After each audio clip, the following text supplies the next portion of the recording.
WHO making this declaration is a sign to all countries that they need to take this seriously, and we need some level of global coordination in order to eliminate the rise. There's now 16,000 monkeypox infections in over 70 countries.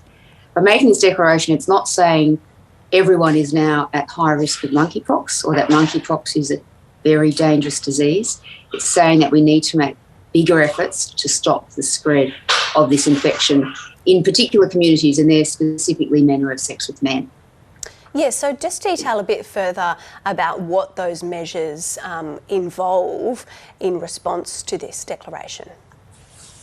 Well, the most important measure is public health messaging, and to do that in a sensitive and coordinated way, working with communities affected by monkeypox. And as I mentioned earlier, that's in men who have sex with men. Public health messaging to raise awareness of the disease, identify it early, seek medical attention will make a very big difference to the spread. In addition, there are monkeypox vaccines. There's also monkeypox treatments. Not every country has access to those. They haven't been wound out at scale in many countries. It is happening in Europe and the US, and some of those other interventions will be needed. But the most important thing is messaging to affected communities, how to recognise it, how to avoid it, and what to do if you think you've got it. Professor, we also want to talk about the COVID situation in Australia. Hospitals are really under pressure again with the COVID case numbers rising. What is the modelling from the Doherty Institute showing in terms of what hospitals are dealing with now and how much more they can handle as the cases continue to rise and the peak approaches? Well, I'm not able to comment specifically on that modelling, but what we know is that cases are continuing to rise and haven't yet reached their peak. We know that in South Africa, for example, the BA4-5 wave took 8 weeks to peak and complete. So that gives us some indication of the sort of tempo of this sort of wave.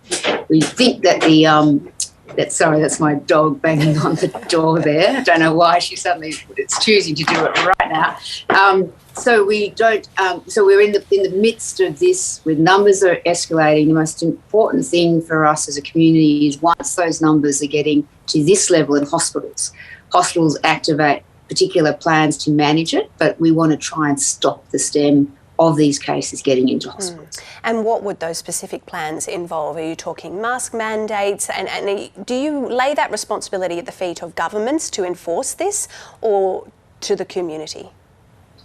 Well, I think the role of government here is some really clear messaging of what the priorities should be.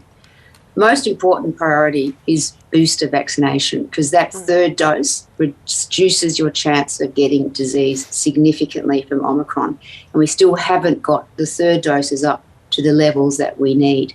Fourth doses also add additional benefit, particularly for people who are elderly or immunosuppressed. So that's number one priority.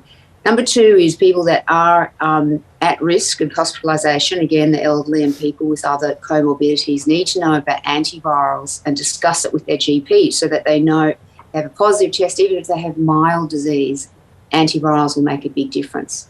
And number three is to stop the actual flow of infections. And this requires masks, meeting in ventilated areas, attention to air quality when you're inside a meeting, etc. Universal mask wearing is really recommended now. People should wear masks indoors. The question is, should we mandate this?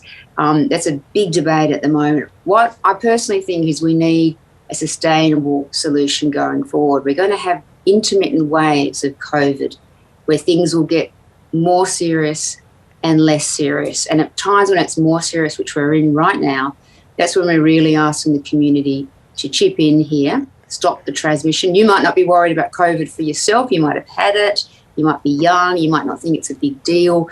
But by everyone wearing masks, particularly indoors, that's really the setting that it's most important. We will reduce the numbers of infections. And that will be an important addition to what is now a very serious situation for hospitals. This pandemic has been characterised by changes in direction, shifts all the way along. Do you think the Omicron BA4 and BA5 variants represent yet another shift in this pandemic, and how would you explain that? Yes, I do. And I do think these shifts and changes in the science and the recommendations really confuse people because everyone wants a simple answer. We want to know that the pandemic's over and then suddenly we're hit by another challenge. The current wave that we've got with Omicron, BA.4/5, is very, very different to the earlier strains of Omicron. In fact, it's so different that some people think it needs another Greek letter, but they're still classifying it in the same family. And what BA.4/5 have acquired the capability to do is not just get around vaccines to infect people. Vaccines still do work to prevent disease, but they're much more infectious, so you can infect many more people. And this has been a surprise to us. The virus continues to have many tricks up its sleeve. We just need to be nimble and respond to it. We have got many tools to respond. This is not 2020. It's a very different situation now. And we've got those tools and we have to use them to the greatest effect.